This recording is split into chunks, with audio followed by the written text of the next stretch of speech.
Good day, and welcome to the Plant Engineering Webcast, How EAM Software Changes the Way You Do Business, sponsored by Manager Plus by iOffice and Space IQ. I'm your moderator, Kevin Parker, and I'm happy to join you today on behalf of Plant Engineering. Here are some tips to help you get the most from today's webcast. If you experience issues with your slides or audio, refresh your browser or click the Refresh Media button directly under the presenter's picture. You can control the volume of this webcast by adjusting the volume on your computer or on the webcast platform. If you are having technical problems with audio or the slide presentation, click on the question mark at the top right-hand corner of the screen to access a list of system checks to try before contacting an online technician. If you do need a technician, type a message in the Ask a Question box, and someone will get to you as quickly as possible. Type questions for our speakers in the Ask a Question box as well. The live Q&A session will begin after the presentation concludes. Today's webcast is being recorded. You will receive an email within a week with the link to the on-demand event.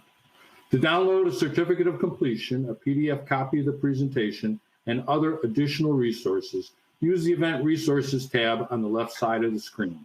Those documents will also be available with the on-demand version of this webcast. I'd now like to introduce our two speakers today, Alex Carter and Mike Petruski. Alex Carter is the Director of Product Marketing for the iOffice Asset Division, where he leads a team that is tasked with understanding the needs of the customer base while also exploring trends in the marketplace. Mike Petruski is host of the Asset Champion podcast at iOffice. He has interviewed hundreds of industry leaders since joining iOffice in 2018 with a mission to energize the company's live events. He is a dynamic speaker, podcaster, and seasoned marketer who has a passion for sharing iOffice's unique brand of thought leadership to CRE, FM, and IT leaders in the digital workplace. Thanks for joining us today, gentlemen. Mike, the floor is yours. Kevin, thanks so much. Wow, with that intro, a lot of pressure on DJ Mike P, right? Hey, folks, welcome to the show. And I call it a show. It may be a little different than what you're used to on these plant engineering webinars. Hopefully, it'll be rich with the level of content and information you're looking for, but I can't help it. I get together with my colleagues, my friends in our industry, and I have a little fun along the way. And I'm really thrilled to be here with my colleague from iOffice and Space IQ, Alex Carter. So Alex, first of all, we've done this before, right? How you doing, man? And are you ready for another live broadcast together? Yeah, I'm doing great. No, it's back. It's great to be back here and presenting with you, Mike. Always a good time.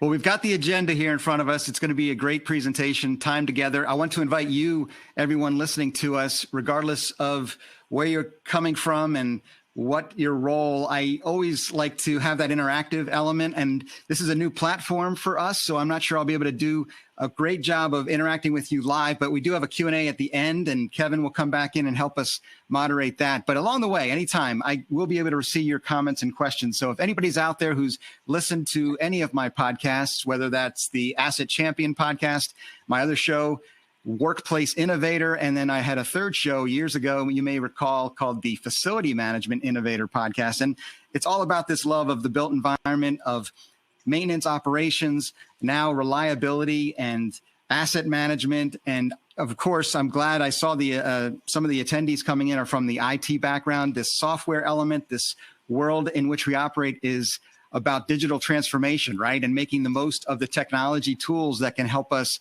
and our organizations do our jobs better and reach the outcomes we're looking for during these fast-moving times. So, Alex, just so people know who they're dealing with, you're going to be doing most of the presenting because you're the expert in our software as the Director of Product Marketing.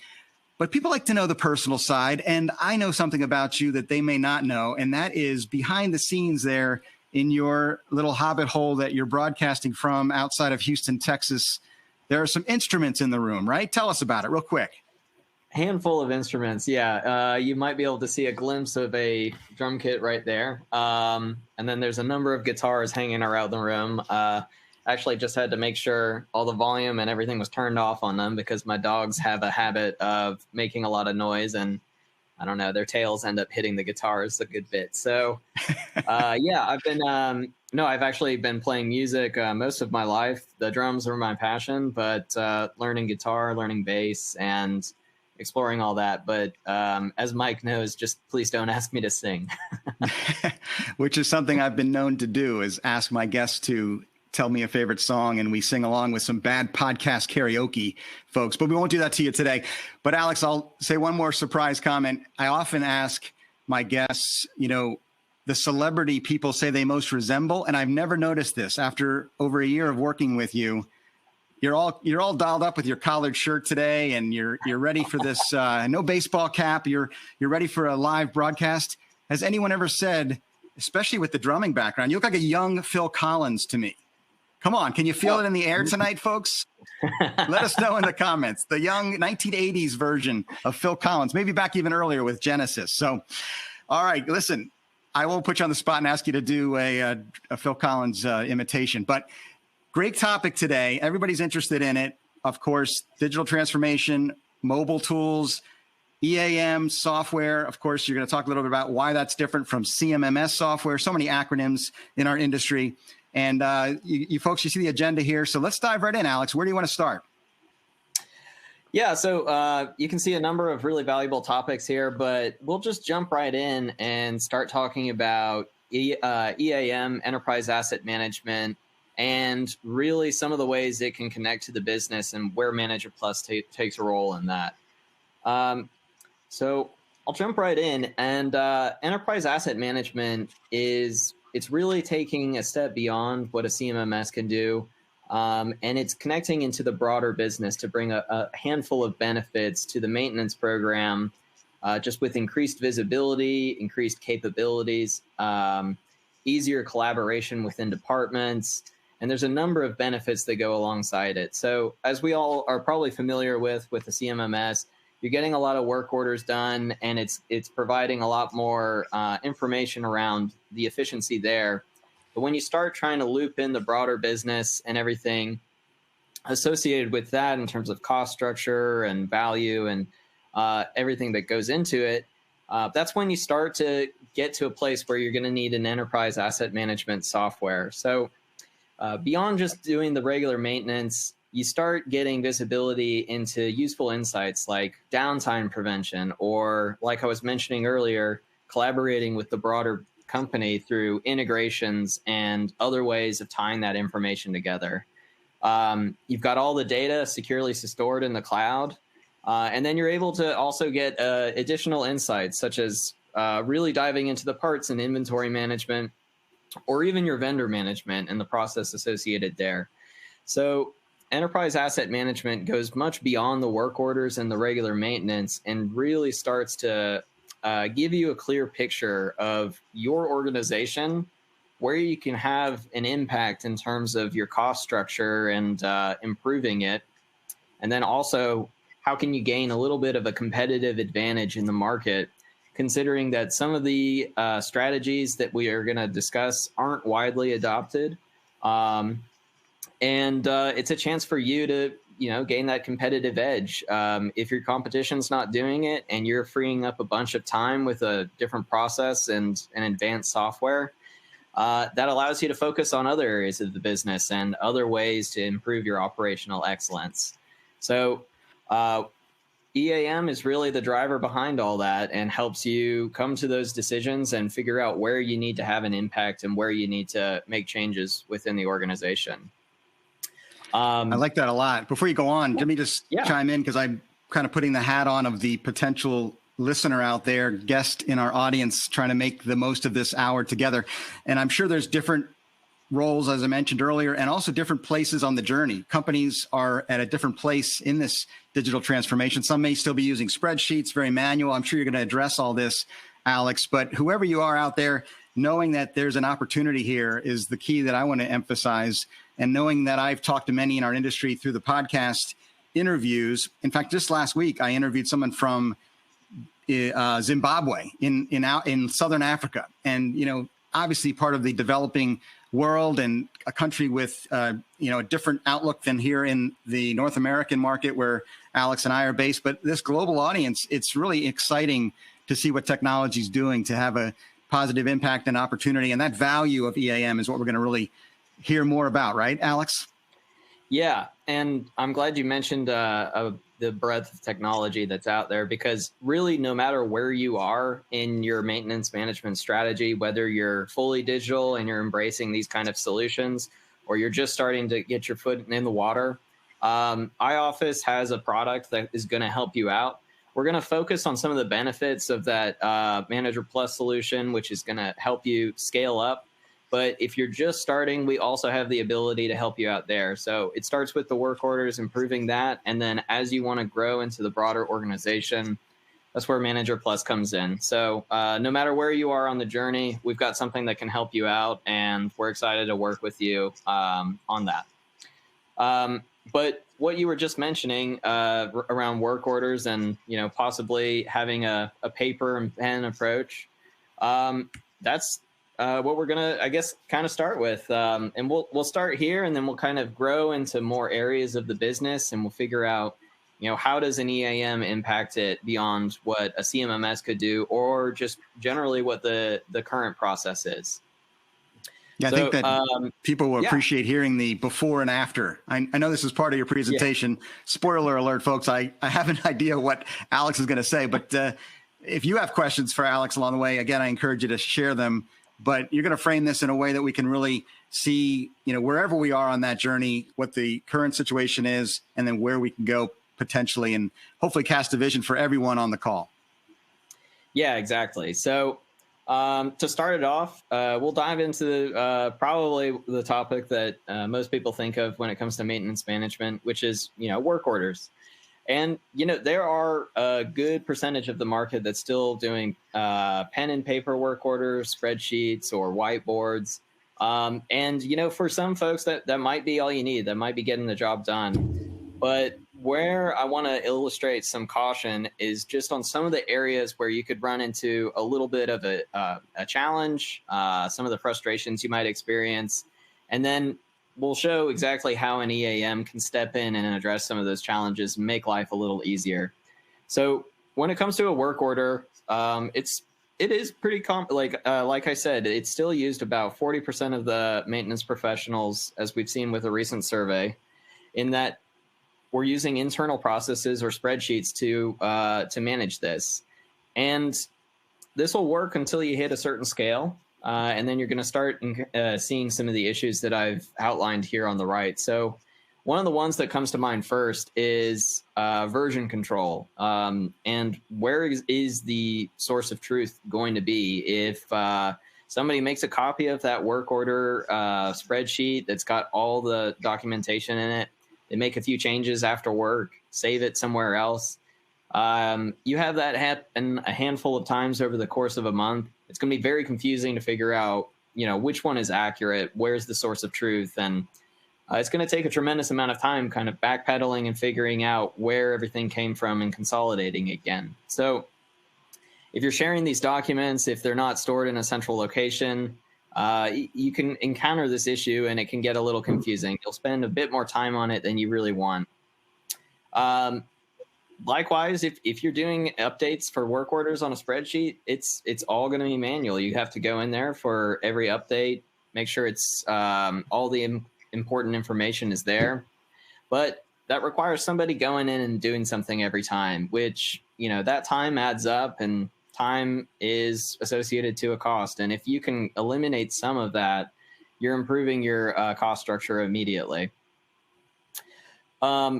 One of the things that I think is particularly crucial about the whole work order process is if you are doing one of these more manual efforts, how does that get communicated out to the broader team? So if I'm working on my spreadsheet over here, there's no way for Mike to know that I just wrapped up 3 work orders and am, processing the 4th one.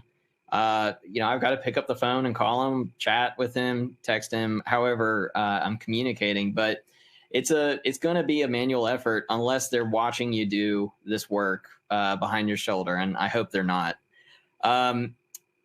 Beyond that, you're not going to be able to capture as much information with this process as you truly could. If you are just using a spreadsheet, you have limited fields, or you might be scrolling really far to the right, looking over a ton of columns, missing the important information. So it's not the best format to capture everything, and information that you might wish you had associated with a work order just might not be feasible to have in there. So you're getting the work done, you can see that, but there's this extra layer of detail that really we don't have visibility into that we could if we were to implement another solution. Is that all that tracking well with you, Mike? It is. And I love this principle or the broader philosophy around the value of data. And I'm sure you're going to dive deeper into it. But I've talked to many guests who have great inspirational quotes, and many of them around that difference between emotion and feeling and human beings. And we all are very flawed people, flawed individuals. And a lot of times if we go by the seat of our pants with just a spreadsheet or with a gut feeling about something or another, it's just not as reliable and potentially much more devastating if we make a mistake than if we follow the facts, follow the data. In fact, I heard a clever quote about that. It was like something to the effect of, if we have hard data available to us, let's go with that. If we're going on gut and opinion, then mine's correct. So something like that, and I'm sure that's going to be a complication in any organization. So we want to find a way to have trackability and reliable information to make the best decisions. Yeah, and that's exactly where Manager Plus steps in. Is with an enterprise asset management software, you're able to capture more detail. You can keep your team accountable, and you're not losing any of that precious data. You'll be making decisions based off of the actions of the enterprise rather than what feels right at the time. And what feels right could very easily be the wrong decision. I'll touch on that a little more later in the presentation. But what we're doing is, with all this additional detail with a work order, you're able to get a lot more in the reporting aspects.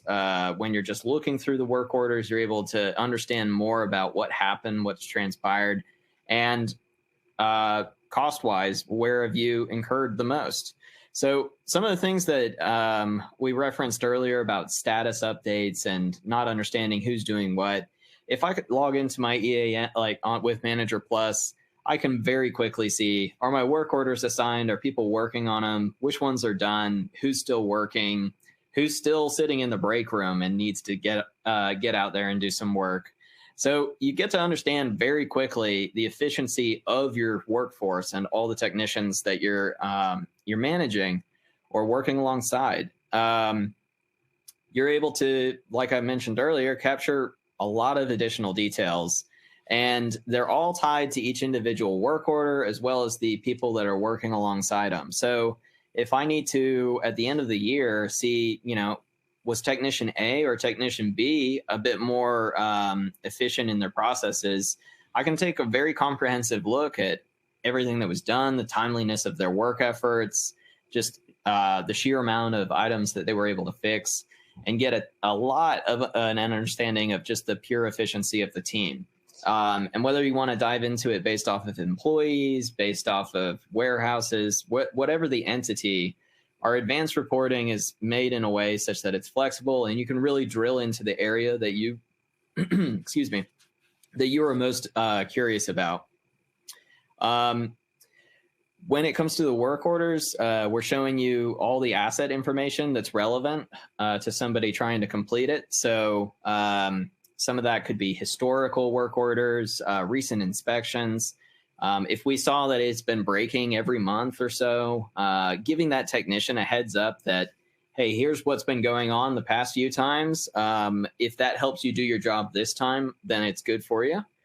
But giving them relevant information. So depending on the role you're in, if you want to see the cost information and all those details, or if you're just fixing everything and you just want to get down to the step-by-step guide, we're able to focus on the important details that matter to you.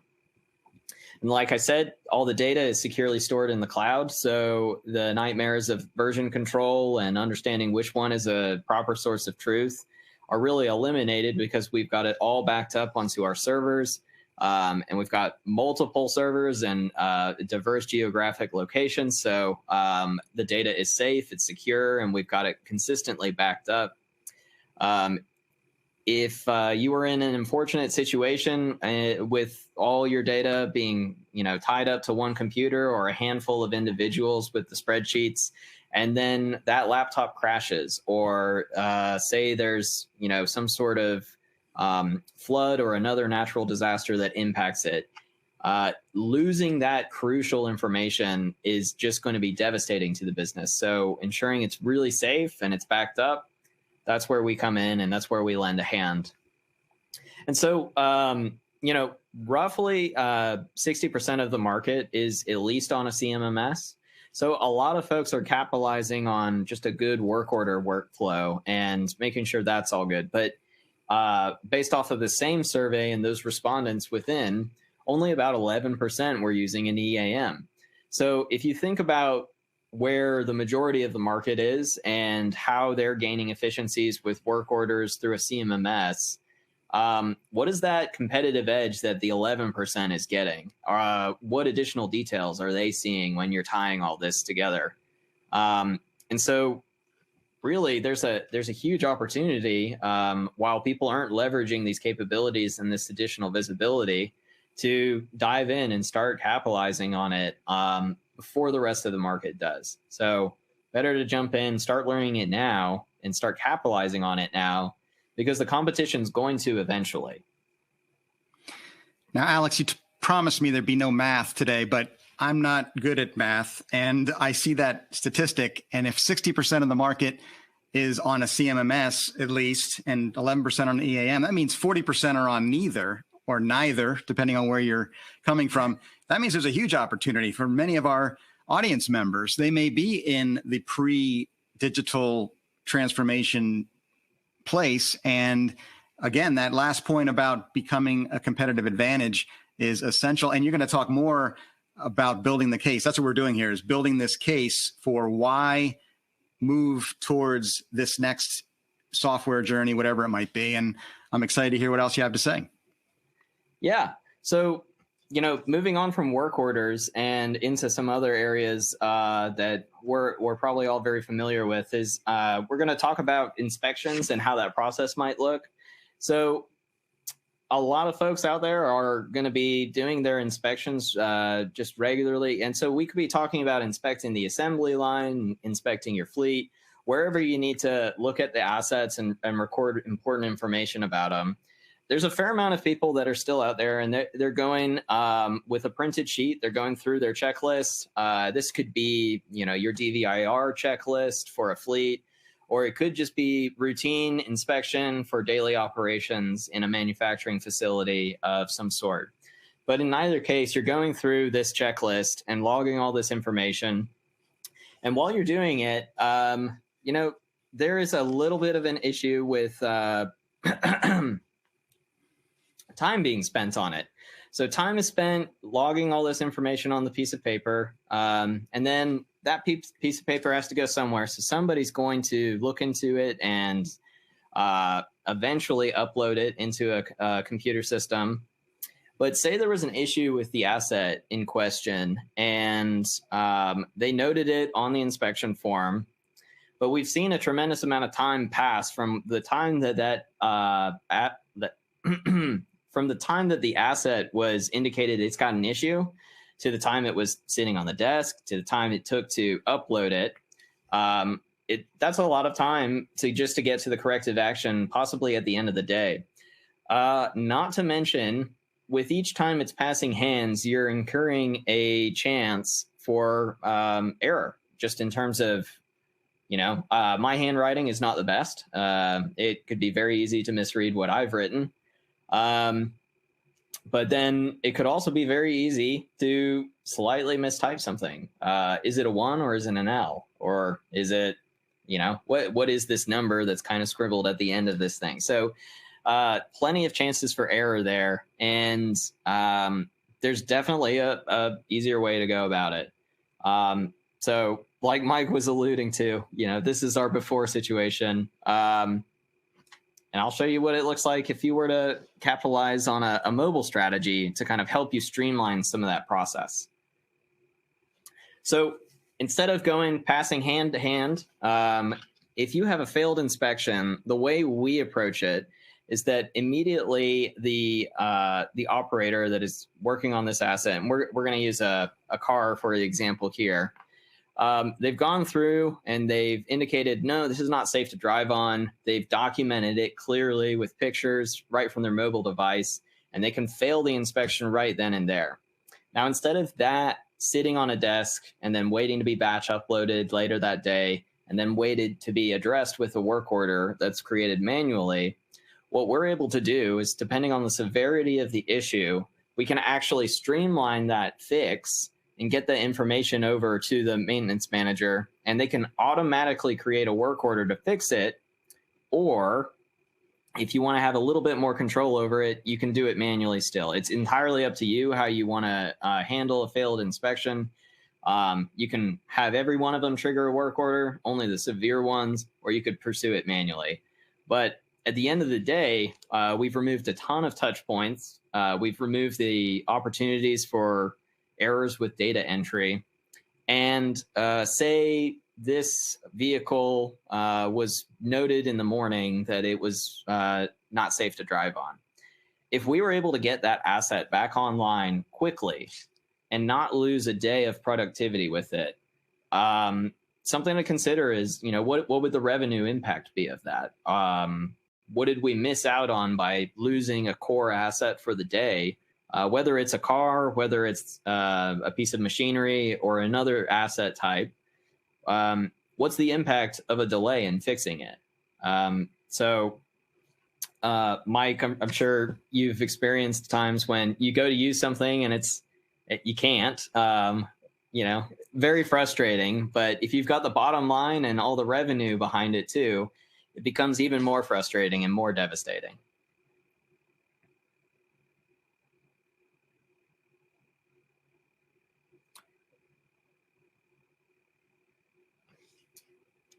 Well, I don't know if it's my audio, but I lost you, Mike. I might have muted myself. Rookie mistake for a podcaster. So, Alex, absolutely. This is something we talk about all the time on the show. And I just can't emphasize it enough. And all of us can relate to this, right? The speed at which we expect in our personal lives things to happen, whether we're ordering something online or we're, visiting and interacting with some type of commercial business or consumer-based business. There's a huge gap. We hear about it over and over again on my show.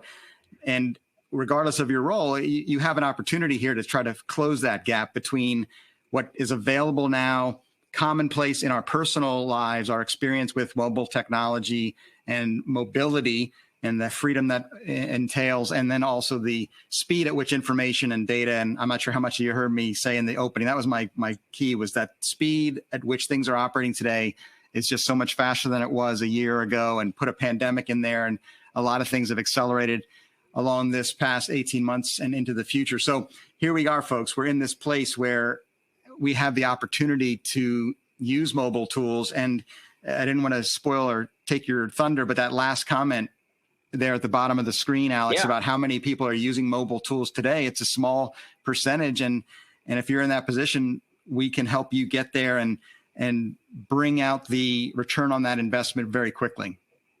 Yeah, exactly. So if only about 23% of facility managers are using this, and it's even a smaller subsegment of them that are using mobile devices for the actual dispatching of work orders and these kind of activities, think about how much of an advantage you would have if you weren't waiting on the paper records to be recorded and a manual work order to be triggered. What if everybody was connected and the feedback was instantaneous between your entire maintenance team? If you are experiencing those benefits and gaining a competitive advantage while the rest of the market catches up, you're going to be in a really good place for the next wave of technology. So very, very strong opportunity to start leaning on these devices. And, I'm glad Mike was mentioning about the needing to close the gap, because that really ties into the next topic. of getting into the different maintenance types and, how should somebody approach it. So with as you do maintenance, that, and as you transition, Alex, I don't want to brush aside the fact that there are challenges that come along with this shift to mobile when it comes to coverage. Cellular coverage is not always available in certain locations, and your mobile workforce may not have access, and there's ways around that. There's things, as the grid is being built out, there's ways that we can address that. We don't want to shy away from that. So we'll certainly address that and get into some of the challenges that go along with these opportunities. But that's what we're here for, right? We come on these webinars and we have these discussions to help each other, manage the opportunities in the marketplace. Exactly. So moving on from so work orders, inspections, when we talk about maintenance in general, a lot of people will fall into a few different buckets. So pretty common practice, just react to maintenance as you need it. If something breaks, we'll go fix it, and there's no problem there. You've got this other idea of preventive maintenance, where we're going to try and prevent that from even happening and fix it ahead of time. And then you've also got predictive maintenance, which is another aspect, but it's a very small section of the market right now. So I'll focus on reactive and reactive and preventive and how those two work. And then also the next step beyond that of how an EAM makes it even easier. So I've got two different scenarios outlined here in terms of reactive versus preventive. And so on this top scenario here, we're going to have an asset. It's being used. Somebody's logging the information around, miles or hours of usage into the system. But then the next time they go to use it, it breaks. And all of a sudden, we've got downtime. We're having to react to it and figure things out. But tying into that, what if you don't have the parts you need at that point? And so if you realize at that moment, while the asset's down, that you don't have the parts that are needed to fix it, you're going to order those very, very quickly and hope that they're shipped fast, because all this time that you're waiting, you can't use this asset and you're losing productivity. So hopefully you're able to get a little bit of an expedited shipment out there, and you're able to get this asset back online fast with the right parts after you've received them. So once it's back online, you've received your parts, you've closed out this work order, and the asset's good to go. But that unplanned downtime in the middle is incredibly stressful. It's very expensive because last-minute parts are going to cost probably a bit more than something you've got on a regular schedule that you can negotiate on.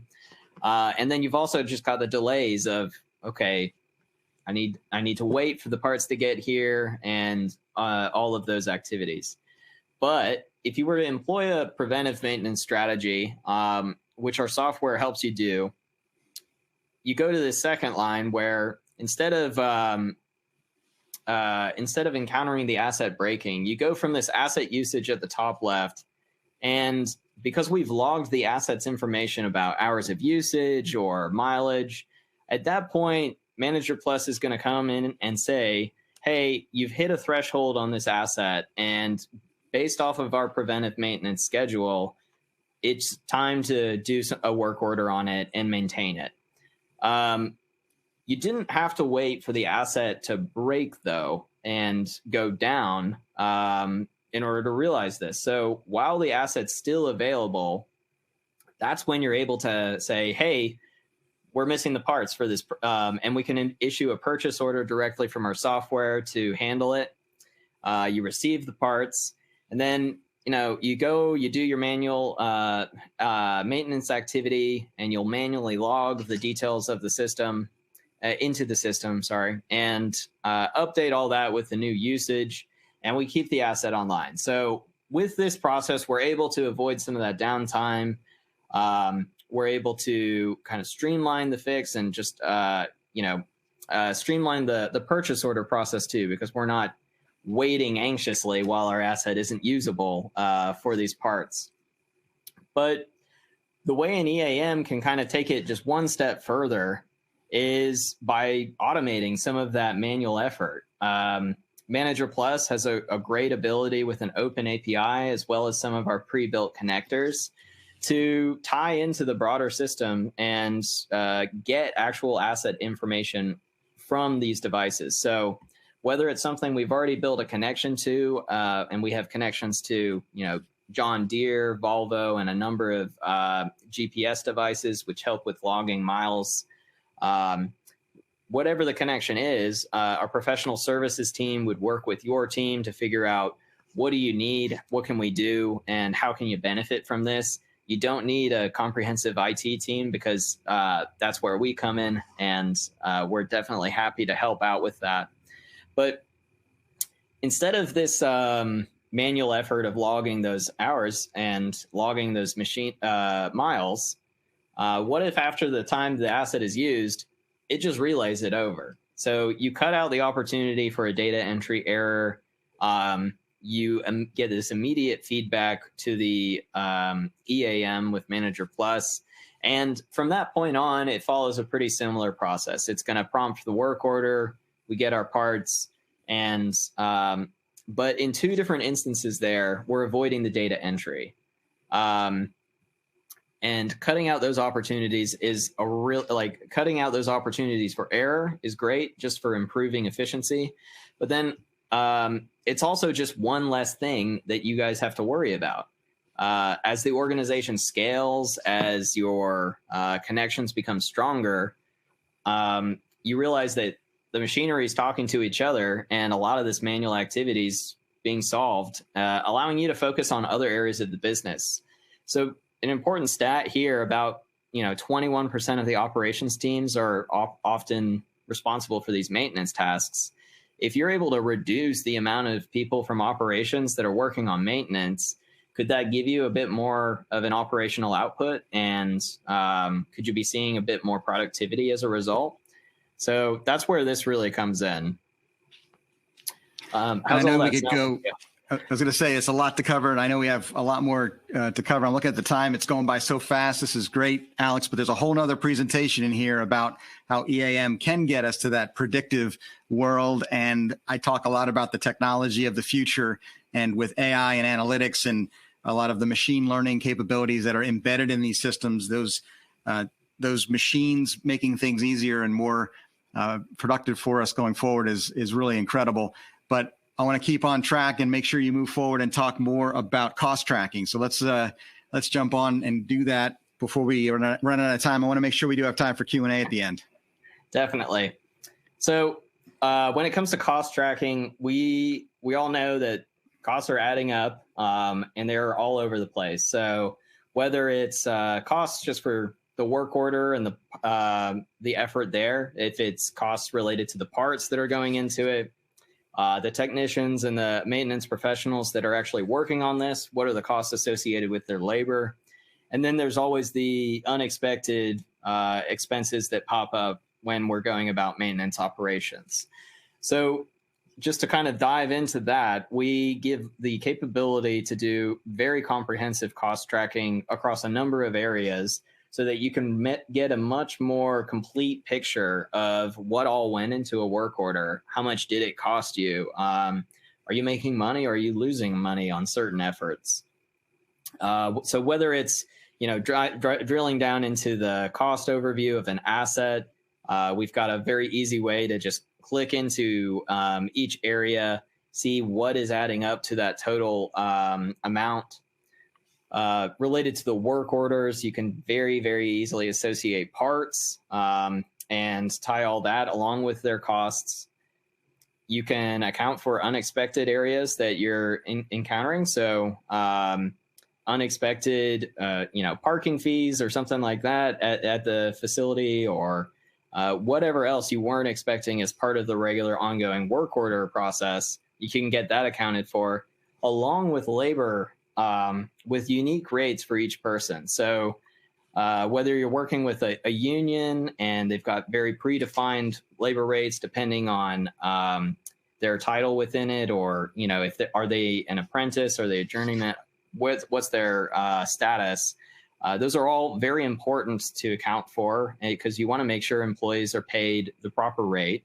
But then later on, you want to make sure you're tracking all that, and you can make decisions based off of accurate data instead of perhaps just a flat shop rate for work that is done. You can get a much more detailed picture as to who did what, how much do they cost to do that, and what were they working on. And then furthermore, you can associate all these to various budgets. So like I was talking about earlier with the comprehensive reporting capabilities, you've got all these different variables that go into the mix, and depending on what you want to learn. So if the budget for warehouse A was quickly depleted, how am I going to figure that out? I can run the right reports to see where those costs added up, who was associating various costs to that budget. Was it right? Was it wrong? And get a very clear picture of it.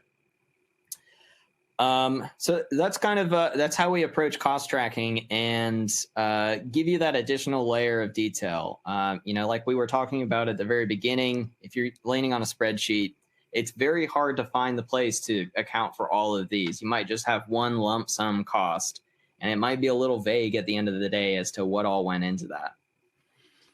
So, Alex, I imagine this is where really a lot of our customers build that case to present to the CEO or the CFO, whoever it might be, the leadership team, saying, why do we need this tool? What is it going to do for us in hard numbers?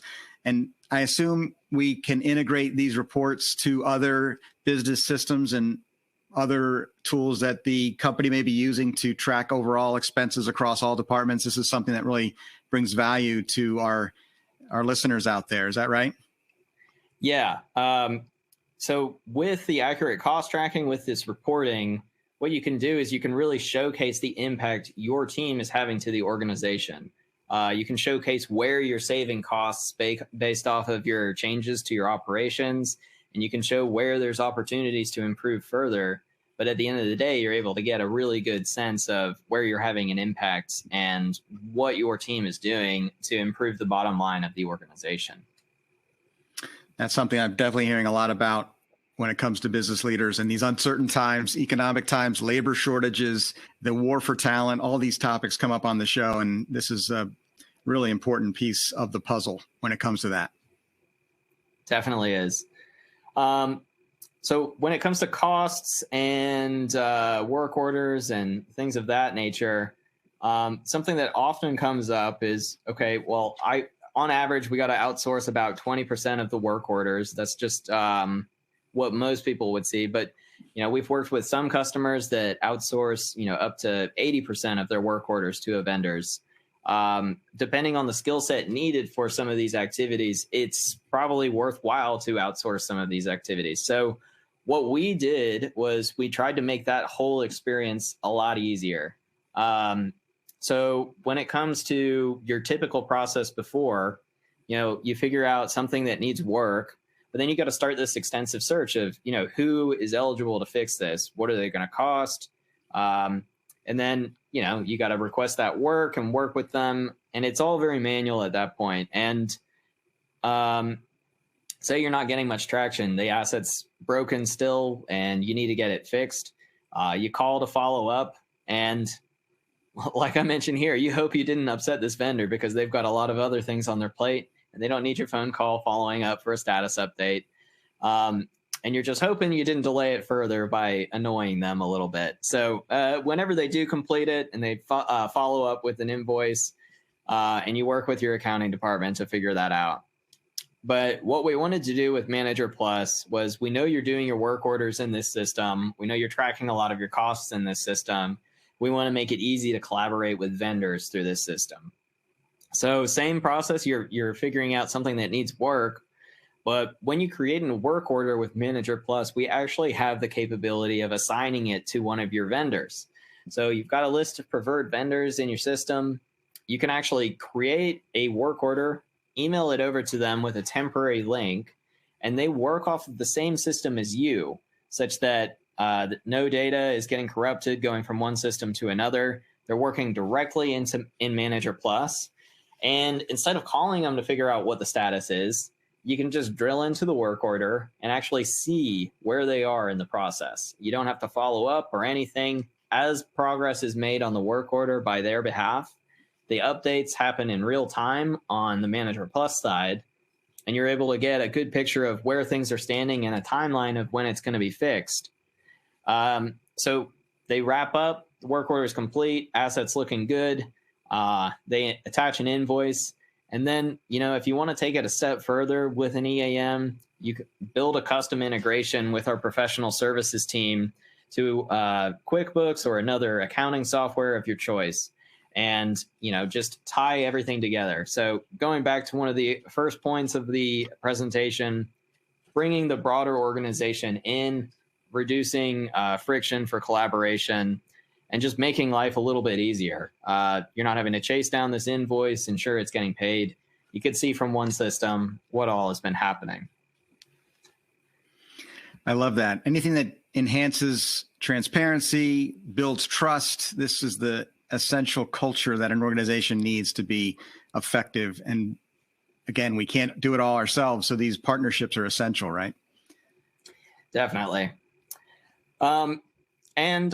Since we've been talking about costs, efficiencies, and maintenance overall, this really ties into kind of our final topic of should you be looking at this maintenance system as a cost center, or should you be looking at it as a profit center? So, based off of this survey, a handful of people are saying, it's a necessary evil, it's a cost center, not much we can do about it. A good portion of people are saying it's a cost center, but it's necessary, and we need it in order to keep the equipment running. But as you can see in this dark blue segment of the pie chart, you've got a portion of the market that recognizes the fact that this can be a profit center where you can deliver more to the enterprise.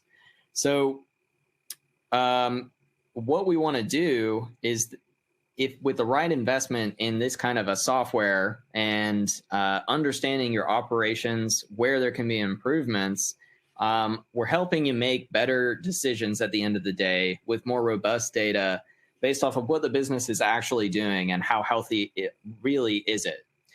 So with this, we're leveraging a vast amount of data to help with those decisions.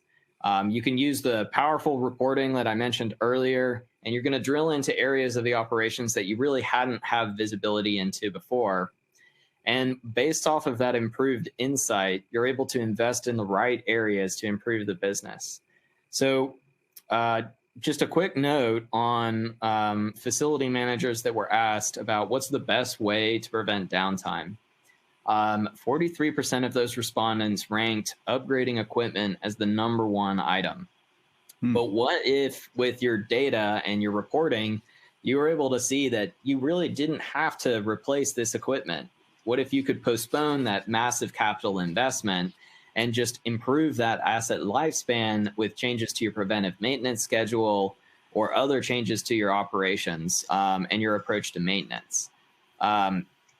With costs being such an important topic for organizations right now, having an industry-leading cost structure is one of the ways that you can gain a significant competitive advantage, especially in light of labor shortages and other issues that are present in the marketplace right now.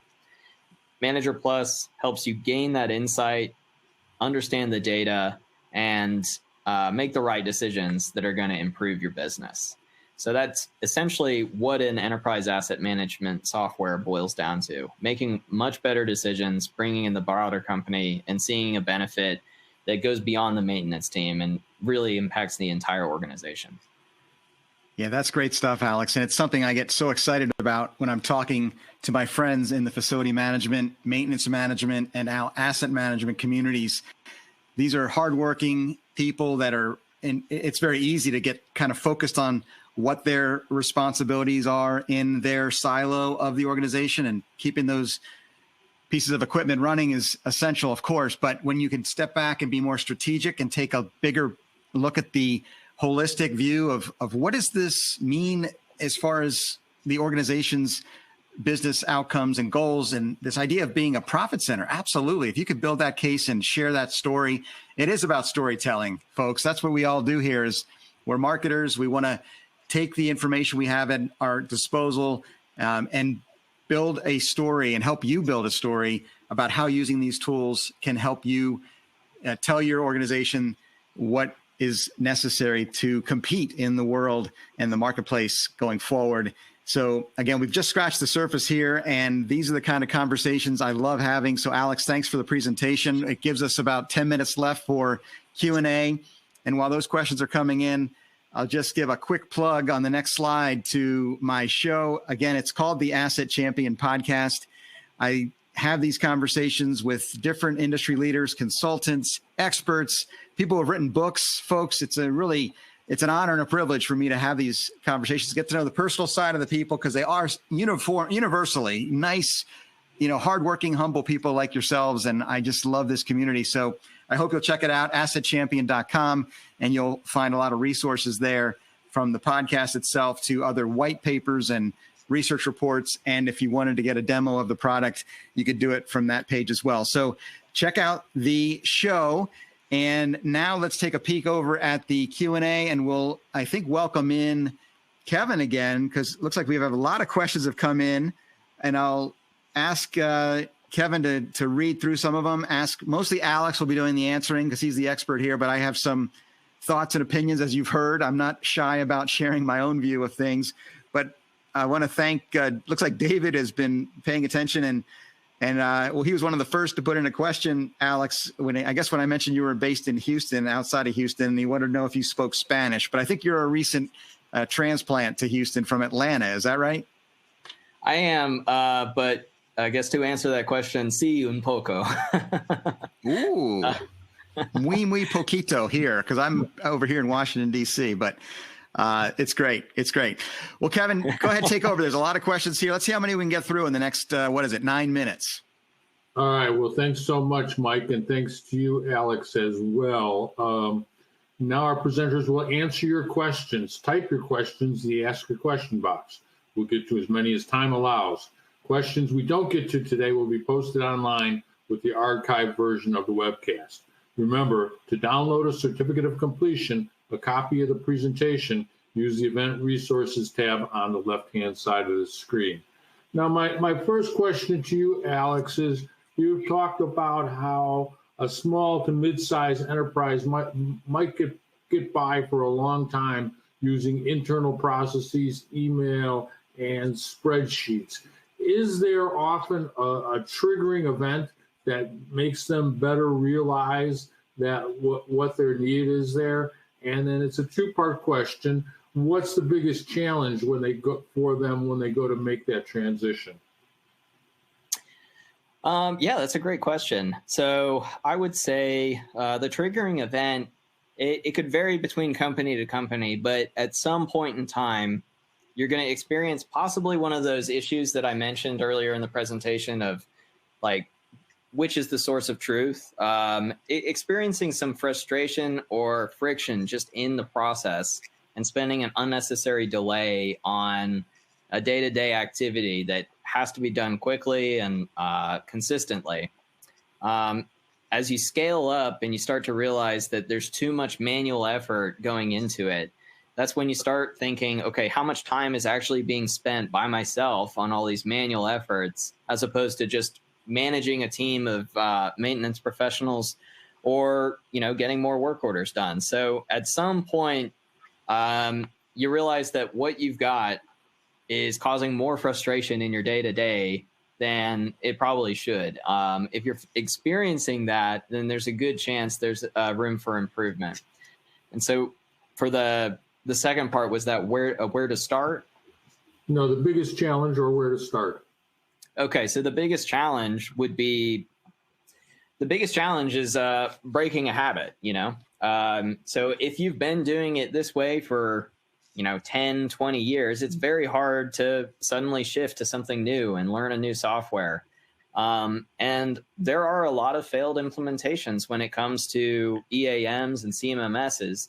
However, what we did with Manager Plus and our other offering, Hippo CMMS, is we went and we tried to make it very, very user-friendly for people, depending on the role they're in.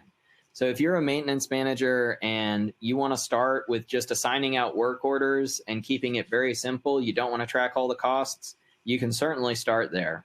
But as you get more comfortable, as you start to see all the various data points that can be associated and tied together, we allow you to grow into it. So it's definitely not something that I would recommend just jumping into the deep end and diving into the open API and connecting a whole bunch of systems.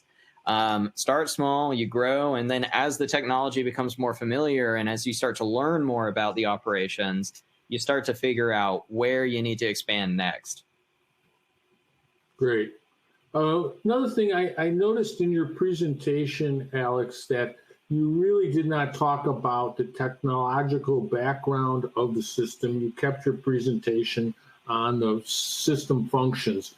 Maybe you could just take a step back for a minute and talk about, the opportunity that cloud computing presents to use sophisticated software without having all those IT resources that are typically needed to do so. Yeah, of course. So the benefits of a cloud software, beyond the benefits of getting away from being on-prem, there's some risks associated with that. You got to manage the data and make sure it's secure. You get all those benefits of having, this being in a secure data location across multiple instances, so it's backed up continuously. But then, another one of the benefits is that with Manager Plus, we actually do releases every week. So we are constantly working on the software and we're constantly pushing updates out.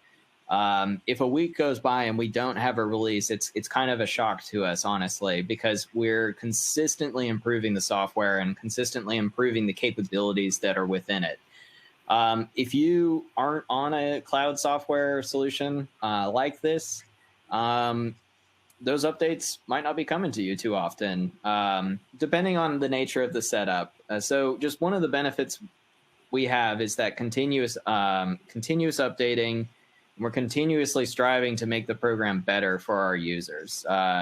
We take a lot of feedback from our customers. We've got a customer advisory board that helps guide the roadmap and the features that we need. So our software is very much so built for our customers so that they can get the most value out of it. So a huge benefit to joining our team is to help join and to help collaborate on that roadmap in the future. What problems are you seeing? Because I'm sure other people are also seeing it. And how can we build something to help address those? And I had a recent guest, Kevin and Alex, on the show that put this in perspective, and hopefully it's useful to the audience, is that don't get caught up in all the worries about what CMMS features are available and what EAM technologically can do that's different. A lot of that is nowadays, anyway, this guest was telling me, is driven by more about marketing and messaging. The bottom line is partner with a company like Manager Plus that can bring different solutions at different budget levels and different functionality, different complexity to your particular situation. Don't get kind of distracted by the bells and whistles and all that. Let's talk it through and have a conversation that we can't really do here in an hour, presenting these broad topics. Let's get into a demo and really understand your needs, and then we can get into which product fits your situation particularly. Great. Exactly. Thanks so much, Mike. We're going to say something additional, Alex? Oh, just confirming. Yeah. All right, great. Well, I got time enough for one more quick question, and rather I'd like to get an overall question, but it's really more of a detailed question. One of our listeners, Larry, asked about you mentioning APIs, and he's interested in knowing a little bit about setting up connectivity to service information and other kinds of detailed instructions through the EAM system to various types of equipment that might be the focus of maintenance efforts.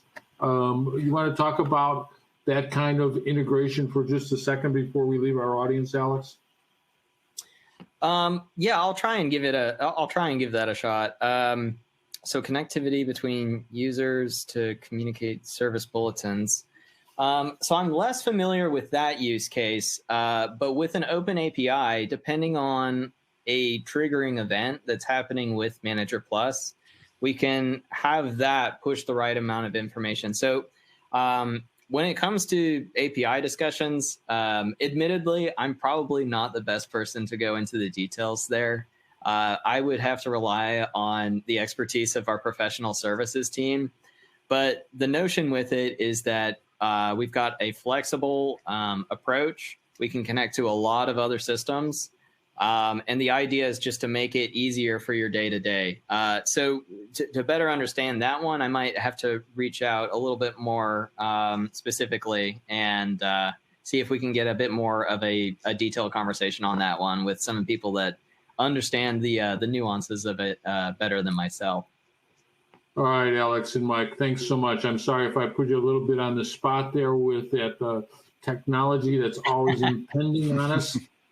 But I do want to thank you for the great presentations and for sharing your time and expertise with us, Alex Carter and Mike Petruski. I'd also like to thank our audience for spending time with us. And now that we're just about done, we'd like to hear how we did. The exit survey will pop up on your screen as soon as the webcast ends. Please take a moment to complete it because we use this information to improve our webcasts. I'd finally like to extend special thanks to our sponsor, Manager Plus by iOffice and Space IQ, for sponsoring today's event.